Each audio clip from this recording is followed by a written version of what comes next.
오늘 창세기 22장 아브라함의 이야기로 하나님을 경외하는 자의 믿음 그리고 그 삶에 대해서 같이 알아보겠습니다. 전도서 12장에 나와 있듯이 모든 인간의 본분은 하나님을 경외하고 그 명령을 지키는 것, 그게 인간이 가지고 있는 이 땅에서의 의무이자 이 땅에서의 본분입니다. 그래서 인간은 하나님을 경외해야만 한다. 그리고 인간은 그 하나님의 명령을 지켜야만 한다. 그게 바로 인간이고 인간의 본질이다. 성경은 그렇게 가르쳐 주고 있거든요. 아브라함을 통해서 그럼 하나님을 경외한다는 것이 무엇인지 좀 우리가 같이 묵상해야 되겠습니다. 아브라함을 흔히 믿음의 조상이라고 이야기를 하는데 모든 믿는 자들의 조상이다. 사실은 아브라함의 믿음의 조상이라고 표현할 때에는 아브라함의 믿음의 대단한 거목이기 때문에 붙은 말은 아닙니다. 왜냐하면 아브라함이 가졌던 믿음을 우리가 가지면 아브라함의 복을 우리도 똑같이 누린다라고 성경은 가르쳐주고 있습니다. 갈라디아서 3장 7절에 그런즉 믿음으로 말미암은 자들은 아브라함의 자손인 줄 알지어다. 아브라함이 가지고 있었던 믿음을 가진 자가 아브라함의 자손이 되고요. 갈라디아서 3장 9절에 믿음으로 말미암은 자는 믿음이 있는 아브라함과 함께 복을 받느니라. 그러니까 아브라함이 받았던 복이 아브라함의 자손에게도 임한다라고 약속을 하셨는데 아브라함의 자손은 누구냐? 아브라함과 같은 믿음을 가지고 있는 자가 아브라함의 자손이다라고 바울이 이야기하고 있고 그 믿음을 가진 자는 아브라함과 함께 같은 복을 받는다라고 이야기를 합니다. 그래서 아브라함이 믿음의 조상이다라고 하는 것은 믿음의 조상이니까 그 사람은 대단하고 우리는 그런 믿음 가질 수 없고 이게 아니고 아브라함이 믿음의 조상이다라는 의미를 아브라함이 바로 믿음을 가진 사람의 모델이다라고 이해를 하면 정확합니다. 아브라함은 정확하게 믿음을 가진 하나님의 백성이 어떻게 살아가는지 그리고 구원받은 이후부터 어떻게 하나님이 인도하시는지 그래서 어떻게 믿음의 사람으로 완성돼 가는지를 정확하게 보여주고 있는 모델입니다. 아브라함이 구원받았을 때 하나님께서 부르시고 그 부르심에 응해서 하나님 앞에 나왔을 때에는 사실은 온전한 믿음을 가진 상태가 아니었습니다. 아브라함이 갈대아 우르에서 하나님의 음성을 듣고 쫓아 나온 것은 진짜 믿음이 있었다기보다는 어떻게 보면 절박했기 때문에 근데 자기가 절박했었던 그 부분을 하나님께서 복으로 주신다고 하니까 아브라함에게 가장 절박한 문제는 자녀가 없었다는 것입니다. 아들이 없는 거죠. 근데 하나님께서 내가 너에게 지시할 땅으로 가라. 그래야면 네 이름을 창대케 하고 너로 말미암아 큰 민족을 이루겠다라고 약속하셨거든요. 그래서 아브라함은 사실 어떻게 보면은 내가 아들 없이 늙어서 죽을 그런 처지였는데 하나님이 아들 준다고 하니까 그게 가장 아브라함을 움직였던 핵심이었습니다. 그래서 따라 나섰죠. 아브라함이 너무 간절했기 때문에 따라 나섰지만 진짜로 하나님이 준다라고 생각은 못했습니다. 그래서 혹시 안 주면 어떻게 할까라고 해서 조카 롯을 데리고 나가거든요. 원래 하나님은 본토 친척 아비집을 떠나서 나와서 내가 너에게 지시할 땅으로 보여줄 땅으로 가라. 근데 조카를 데리고 나왔어요. 왜냐하면 만약에 하나님이 아들 안 주실 경우를 대비해서 보험을 하나 들어두는 거죠.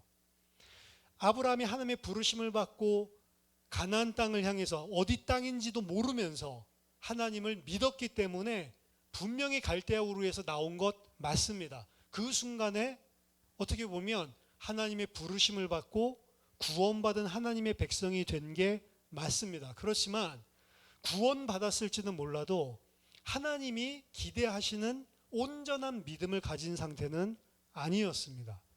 이스라엘도 마찬가지입니다.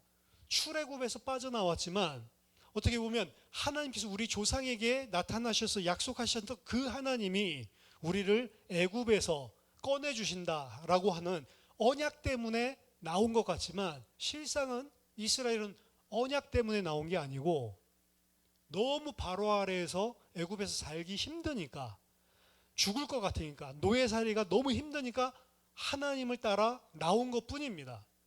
그들은 하나님을 따라 나왔다는 것에서는 믿음이 분명히 있을지는 모르겠지만, 하나님이 주시려고 하는, 하나님이 원하시는 믿음을 가진 상태는 아니었어요. 출애굽했을 때, 애굽 땅에서 바로의 손에서 빠져나왔을 때 구원은 받았지만 아직 온전한 믿음이랑은 거리가 먼 상태가 이스라엘이었죠. 우리도 마찬가지입니다. 예수 믿을 때 사단의 권세에서, 죄의 손에서 빠져나오지만, 그렇지만 그 믿음이 온전한 믿음은 아닙니다. 갓난아이로, 그래서 영적으로 태어난 것 같은 수준이죠. 근데 그 수준은 하나님을 경외하는 믿음이 아니에요. 그 상태에 있으면은 사실은 하나님을 기쁘시게 할 수 없는 상태입니다. 아브라함도 그렇고 이스라엘도 그렇고 우리도 마찬가지입니다. 그럼 구원은 뭐냐? 이제 생명 얻고 구원받은 하나님의 백성, 그렇지만 믿음이 일천한 우리를 믿음의 사람으로, 하나님이 기뻐할 수밖에 없는, 하나님을 경외하는 자로 우리를 만들어 나가는 겁니다. 그래서 구원은 단회적으로 단번에 영원히 받는 거지만 거기에 그치면 구원받은 게 아니에요. 성경에서는 그 가짜 구원받은 거다라고 이야기를 하는 겁니다.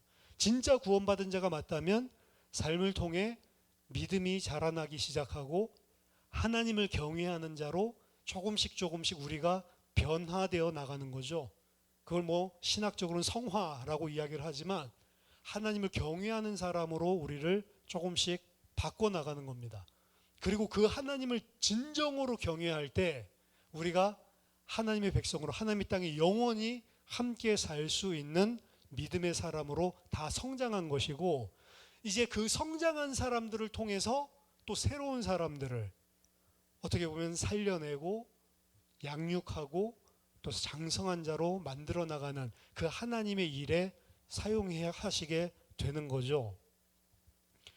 아브라함은 혹시 아들을 주지 않을까 봐 조카 롯을 데리고 나왔습니다. 그렇기 때문에 하나님께서 약속하신 땅, 가나안 땅에 들어왔을 때 감사하다고 하나님 앞에 제단을 쌓고 예배를 드렸지만, 하나님이 아브라함을 봤을 때에는 하나님에 대한 신뢰가 전혀 없는 거예요. 그래서 하나님 감사합니다. 이게 나에게 주실 땅이군요. 이곳에서 나의 자손들이 큰 민족을 이루게 하시는군요. 너무 어떻게 보면 기뻐가지고 그 땅에 이르렀을 때 제단 쌓고 예배를 드렸는데, 하나님께서 그 가나안 땅에 큰 기근이 들게 하시는 거죠. 왜냐? 아브라함을 성장시키기 위해서입니다. 하나님께서는 우리들도 마찬가지로 일하시는 거예요. 하나님께서 우리가 원하는 거, 필요한 거 몰라서가 아니고 우리들의 믿음의 사람으로 성장시키기 위해서 해결할 수 있는 것도 해결 안 하고 우리가 고통, 고난을 겪도록 그 시간을 통과하게 하시는 일들을 허락하십니다. 아브라함은 그 가뭄이라고 하는, 기근이라고 하는 큰 문제 만나니까 당장 어떻게 아브라함이 움직이냐? 약속의 땅이고 뭐고 생각할 틈도 없이 바로 애굽으로 튀어버리거든요. 그게 아브라함의 수준이에요. 하나님의 언약을 따라 나오고 하나님이 약속의 땅이라고 이야기했지만 그거랑 별 상관이 없는 거예요. 내가 지금 굶어 죽게 생겼는데 바로 애굽으로 튀어버리는 거죠. 그때 애굽으로 튀었을 때에 아브라함의 믿음의 상태가 어떤 상태였냐? 아내한테 내 아내라고 하지 말고 내 누이라고 거짓말 해달라. 근데 그 다음 말이 더 기가 막힌 거예요. 내가 그대의 말로 인하여 목숨을 유지하고 그대의 말로 거짓말 해주는 걸로 말미암아 내 생명이 보존될 것이다. 아브라함의 믿음입니다. 하나님이 생명의 주관자인데 하나님 의지하지 않고 먹을 거 없으니까 바로 애굽을 의지해서 하나님이랑 상관없는, 어떻게 보면 이방인의 땅으로 도망가 버리고 그곳에서도 하나님께 생명을 의지하는 것이 아니고 아내의 거짓말에 자기의 생명을 의탁하고 사람 때문에 사는 줄 생각하는 겁니다. 내가 가지고 있는 곡식, 내가 가지고 있는 물질, 재산 때문에 내가 산다라고 생각하는 수준. 이게 불신자 수준이죠. 아브라함이 애굽에 내려가는 그 일이, 그래서 어떻게 보면 아브라함의 그 믿음 상태 때문에 하나님이 기근을 허락하셔서 내려가게 되는 것입니다. 거기서 본인이 가지고 있던 미천이 다 드러나죠. 근데 하나님께서 그 아브라함을 어떻게 변화시키냐면, 자기는 불신앙하고 어떻게 보면 자기는 창피함, 부끄러움을 당할 그런 수준으로 애굽에 와서 바로 왕도 속이고 그러면서 살았는데, 오히려 하나님이 아브라함을 치지 않고 바로와 그리고 그 왕궁의 문을 태를 다 닫아버리고 그에게 어떻게 보면 저주 재앙을 몰아가시는 거죠. 그래서 그들의 마음을 바꿔가지고 오히려 아브라함한테 나와서, 아브라함을 어떻게 보면 바로 왕 정도의 권력을 가진 자가 이 나를 속였어? 처단할 수도 있는데 오히려 그들에게 은근패물 준 것들 다 그대로 가지고 나가라고 하는 거죠. 아브라함은 그곳에 잠깐 가서 거짓말하고 어떻게 보면 하나님의 백성답지 않게 사는 것밖에 없는데, 하나님은 오히려 아브라함이 그 속에서 큰 은혜로 아내도 구하고 살아날 수 있도록 보호해 주시는 손길을 보게 합니다. 이 창세기 12장에 나와 있는 애굽 내려갔다가 하나님이 어떻게 자기를 보호해 주시는을 체험한 이 아브라함은 창세기 13장 14장 가보면 달라져 있어요. 롯에 대한 부분들도 달라져 있고 생각이, 그리고 재물, 먹고 사는 문제에 대해서 달라져 있습니다. 그래서 창세기 14장에 그돌라오멜 동맹이 동방 원정대가 찾아와서 가나안 전체를 초토화시킬 때 소돔 고모라 왕, 그 소돔 고모라 왕이 포로로 잡혀가고 자기 롯 조카도 포로로 잡혀가고, 아브라함이 말도 안 되는 318명 가병을 데리고 가가지고 이 동방 원정대들을 대패시키고 모든 인질들과 포로들과 그리고 모든 물질을 다 찾아가지고 돌아오거든요. 그때 소돔 왕이 너무 감사해서 여기 있는 모든 노략물들, 탈취물들은 그냥 너 다 가져라. 우리에게는 그냥 우리 국민들, 민족, 이 백성들만 돌려달라라고 이야기를 하는데, 아브라함이 백성들은 다 그대로 줄 뿐만 아니고 너에게서 실오라기 하나도 받지 않겠다. 왜냐? 너가 나중에 내가 그때 줬던 재물 때문에 아브라함이 부자가 된 거야. 이 말 할까봐. 그러니까 이 아브라함은 원래는 먹고 사는 문제 때문에 하나님이고 뭐고 다 때려치우고 도망가는 수준이었는데, 지금은 어떻게 보면 육신적으로 경제적인 이득을 취할 수 있는 상황이 와도 하나님이 나를 부유하게 해주시고 하나님이 나를 챙겨준다라고 하는 사실을 알기 때문에 사람이 그런 말 할까봐 아예 실오라기 하나도 받지 않고 다 돌려주거든요. 변한 것입니다. 조카 롯을 내보낼 때도 네가 동하면 내가 서하고 네가 좌하면 내가 우하고 네가 우하면 내가 좌하겠다. 네가 골라 나가라. 경제 문제를 넘어선 것입니다. 사단이 인간을 붙들고 마귀의 종노릇을 하게 한다라고 했을 때 가장 중요한 핵심은 사단은 죄의 세력이고 죄로 말미암은 죽음의 세력이거든요. 죽음을 가지고 사실은 사람을 자기 멋대로 종노릇하게 만듭니다. 생존의 문제, 생계 문제, 의식주 문제, 이거 가지고 딱 얽매여서 하나님 바르게 믿으려고 해도 뭘 가지고 사단이 건드리냐? 의식주 문제 가지고 딱 건드립니다. 어떻게 보면 하나님이 아브라함에게 기근을 허락해 주시는 거지만 그 시간에 하나님이 역사하는 손길과 동시에 사단도 역사하는 거예요. 사단 뭐라고 얘기해? 봐. 언약하고 약속해서 뭐 복 준다고? 이런 기근이 뭐 이 땅이 무슨 축복의 땅, 큰 민족을 이루게 할 땅이라고 했는데 기근 터지는데 네가 그 하나님 믿을 수 있어? 먹고 살아야 될 거 아니야. 사단도 동시에 역사하는 거거든요. 아브라함 듣자마자 바로 사단에게 아멘하고 튀어버리잖아요. 우리도 마찬가지예요. 사단이 제일 먼저 뭘 가지고 건드냐? 먹고 사는 문제를 가지고 종노릇하게 만듭니다. 하나님 믿는데 하나님이 떡을 줘, 밥을 줘. 불신자 중에 그런 사람들 많죠? 하나님 믿고 예수님 떡을 주냐? 떡 주고 말고요. 먹고 살게 해주고 그런 거 신경 안 쓰도록 만들어준다고 약속하고 있는 겁니다. 그건 이방인들이 무엇을 먹을까, 무엇을 마실까, 무엇을 입을까 하는 것이다. 너희들은 무엇이 필요한지 하나님 아버지께서 다 알고 계시기 때문에 그런 것 가지고 기도하지 마라. 근데 그 믿음이 어떻게 해서 생기냐? 경험을 해가지고 생기는 겁니다. 아브라함처럼. 아, 진짜 먹고 사는 거 하나님이 다 챙겨주네. 우리 주일날 신명기 말씀 봤죠? 뭐까지 신경 써줍니까? 얘네들이 가나안 땅 들어가는데 고기 못 먹으면 어떻게 하지? 그것도 신경 써주는 하나님이라니까요. 근데 그 하나님을 몰라요. 우리가 믿음이 없으니까. 하나님을 잘 모르니까. 그러니까 뭔가 하나님이 말씀한 거랑 맞지 않는 일만 생겨버리면 우리는 바로 하나님을 불신앙하고 하나님 말씀이고 뭐고 떠나버리는 거죠. 하나님이 함께한다. 너희들의 삶을 내가 보호해준다. 인도해주고 있다. 근데 막상 그렇지 않은 것 같은 현실이 탁 터져버리면 아, 하나님 약속했는데 성경 거짓말이네. 무슨 하나님이 내 신경도 안 써주네. 기도해도 소용없네. 예수 믿어도 소용없네. 이게 지금 처음 구원받은 사람들의 상태란 말이에요. 그 가운데 계속 있는다. 죽을 때까지. 그 사람은 일단 구원을 의심해 봐야 되는 겁니다. 왜? 하나님 그렇게 안 두세요. 하나님 그런 문제와 사건들을 통해서 아브라함을 믿음의 사람으로 세우듯이 경험하게 만들고 체험하게 만들고 그래서 하나님을 알고 하나님을 신뢰하게끔 바꿔나가십니다. 그래서 창세기 13장 14장 딱 보면 애국 갔다 와서 아브라함이 달라졌어요. 먹고 사는 문제, 경제 문제에 있어서 완전히 하나님을 신뢰하는 사람이 되어버렸습니다.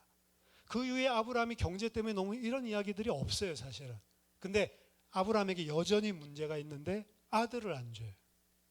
그러니까 창세기 15장에 하나님께서 그 아브라함이 소돔 고모라 왕에게 하나도 받지 않겠다. 이거 보고 하나님이 감동 먹어서 아브라함아, 내가 너의 지극히 큰 상급이요 방패다 라고 했더니 아브라함이 근데 아들 언제 주실 건데요? 준다고 약속했는데 난 아직 자식이 없으니 내 종 엘리에셀이나 내가 후계자로 삼아야 되겠습니다. 사실은 아들 안 주거든요. 아직 이 문제가 해결이 안 되거든요. 근데 하나님이 별을 보여주시면서 네 후손이 저렇게 많아질 거다. 그러니까 아브라함이 이제 주겠구나 믿었어요. 아브라함이 처음에 가나안 땅 들어갔을 때 곧바로 기근 들어서 튀었거든요. 그럼 한 1, 2년 애굽에서 튀는 기간이랑 다 지났다라고 치면 그 이후에도 10년이 지나도록 안 줍니다. 그러니까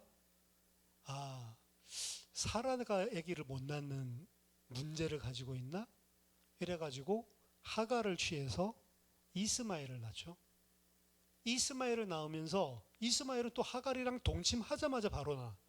얘가 바로 하나님이 주신다고 한 후사구나. 이렇게 생각을 하는 겁니다. 하나님은 그런 방법을 통해서 주시겠다 이런 말 한 적도 없는데 살아보니까 가망이 없거든. 하갈이랑 동침하니까 바로 애를 낳아. 요거구나. 그래서 이스마엘이 자기의 후계자인 줄 알고 잘 살고 있었는데 왜 하갈을 취했습니까? 10년이 지나도 안 주니까. 만약 그 약속 창세기 15장에 별 보여주고 그 약속하고 바로 임신해가지고 그 다음에 낳았으면 불신앙하는 인간인지 아닌지 몰랐을 겁니다. 근데 1년, 2년, 3년, 4년, 5년 지나가도 안 되니까 하갈을 취하는 거예요.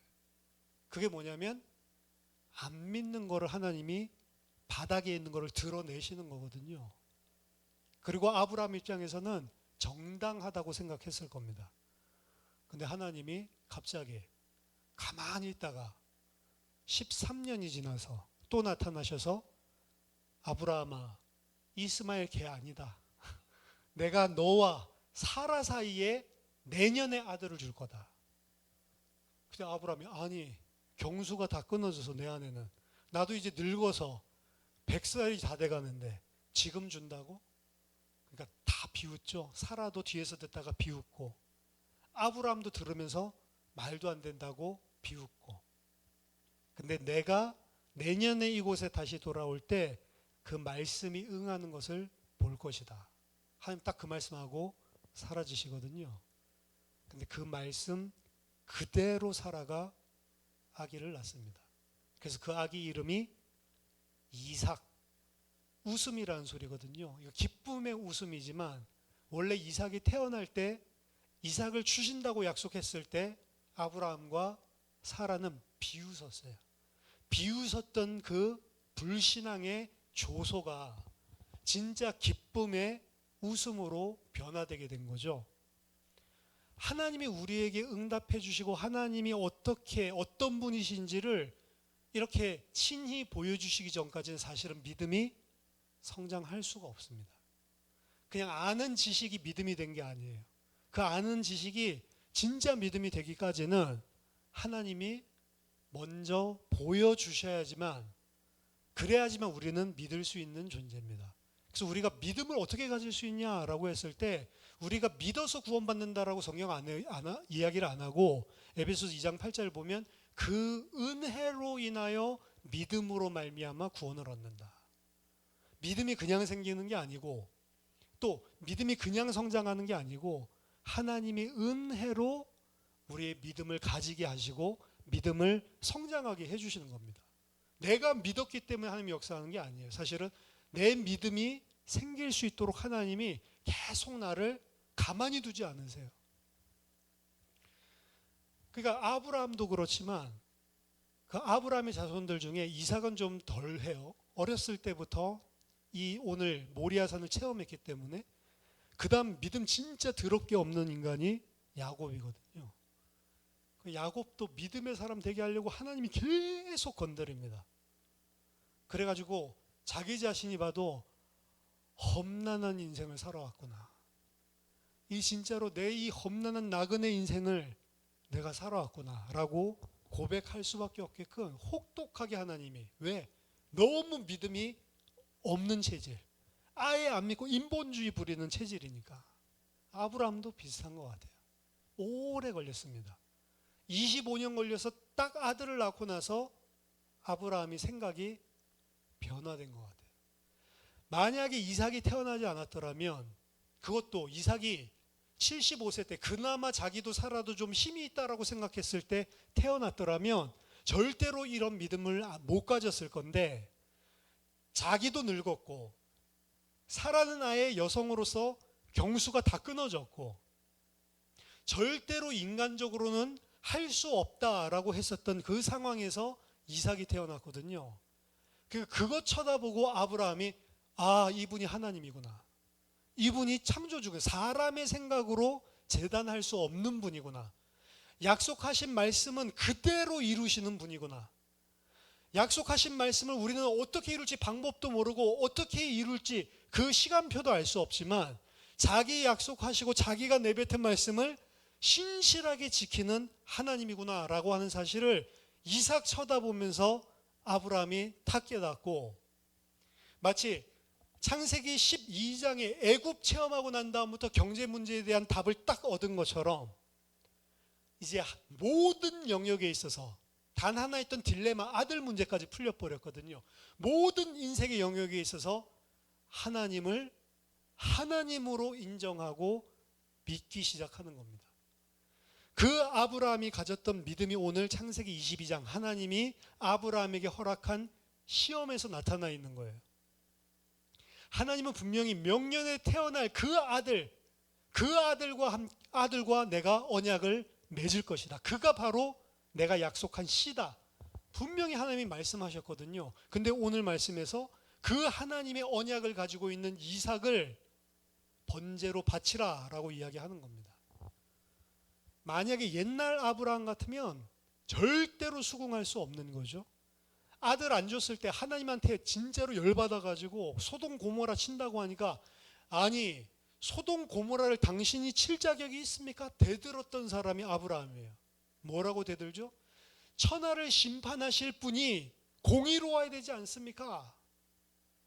50명 의인이 있으면 소돔 고모라 저 악한 사람들 때문에 50명 의인을 함께 죽이겠습니까? 50명 있으면 그 의인은 의인 아닙니까? 하나님이 그 50명이 있다면 그 50명으로 말미암아 내가 소돔 고모라까지 다 심판 안 할게.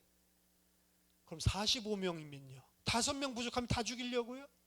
40명은요? 30명은요? 20명은요? 한 번만 더 물을게요. 10명은요? 10명만 내가 찾아내도 소돔 고모라를 용서하겠다. 소돔 고모라가 죄악 때문에 심판받은 거 맞지만 그곳에 10명의 의인이 없었기 때문에 사실은 심판받거든요. 근데 그 소돔 고모라를 놓고 대변해서 이야기하는 척할 때 이 아브라함은 억한 심정입니다. 당신이 아들 준다고 하고 지금 내가 99살 될 때까지 아들도 주지 않고 뻥쳤던 당신, 거짓말했던 당신이 저 사람들 죄인들이라고 심판할 자격이 있습니까? 실제로 그 워딩을 가지고 따진단 말이에요, 하나님한테.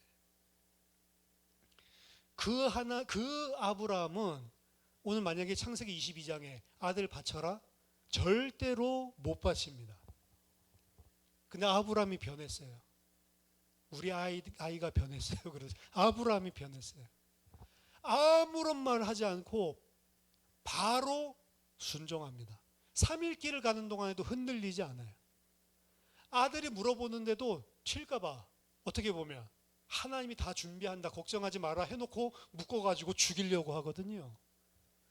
칼을 들고 아들을 잡으려고 하는데 우리나라 그 돼지 잡으려고 하는데 그 잡으려고 도살한다라는 말이거든요. 아들을 도살하려고 하는데 하나님이 여호와의 사자가 아브라함아 아브라함아 2번 부릅니다. 앞에서는 아브라함아 그냥 1번 불렀는데 여기서는 아브라함아 아브라함아 왜 2번 부릅니까? 급해서 가만히 놔두면 진짜 죽일까 봐. 그게 아브라함이에요. 근데 그 아브라함이 어떻게 약속이 있는 그 아들을 왜 죽이라고 합니까? 따지지도 않고 왜 자기 자식을 그대로 순종해서 죽이려고 했냐? 히브리서 기자는 이렇게 이야기합니다. 히브리서 11장 17절 아브라함은 시험을 받을 때에 믿음으로 이삭을 드렸으니 그는 약속을 받은 자로 돼 그 외아들을 드렸다. 약속이 있는 아들인데 그 외아들을 드렸다. 그에게 이미 말씀하시기를 네 자손이라 칭할 자는 이삭으로 말미암으리라 하셨으니 그가 하나님이 능히 이삭을 죽은 자 가운데서 다시 살리실 줄로 믿은지라. 그 정도로 믿었어요. 약속했기 때문에 또 죽이라고 했기 때문에 죽여도 약속을 어떻게 이뤄요? 번제로 다 불사르더라도 그 죄 가운데서 다시 살려서라도 약속을 이루실 하나님을 믿었다. 근데 그때에 여호와께서 내가 이제야 네가 여호와를 경외하는 줄을 아노라. 여호와를 경외하는 것, 하나님의 명령을 지키는 것, 이게 인간의 본분이라고 했는데 여호와를 경외하는 기준이 이 아브라함의 지금 이 믿음입니다. 말도 안 되는 걸 하는데 하나님을 전적으로 신뢰하는 거예요. 그 사람을 보고 여호와를 경외한다라고 이야기를 했고 그 사람의 특징은 여호와를 경외하는 것 따로 명령 지키는 것 따로가 아니고 여호와를 경외하는 자는 말도 안 되는데도 그 명령을 중심으로 하나님을 신뢰하기 때문에 지키는 것입니다. 이게 인간의 본분이다.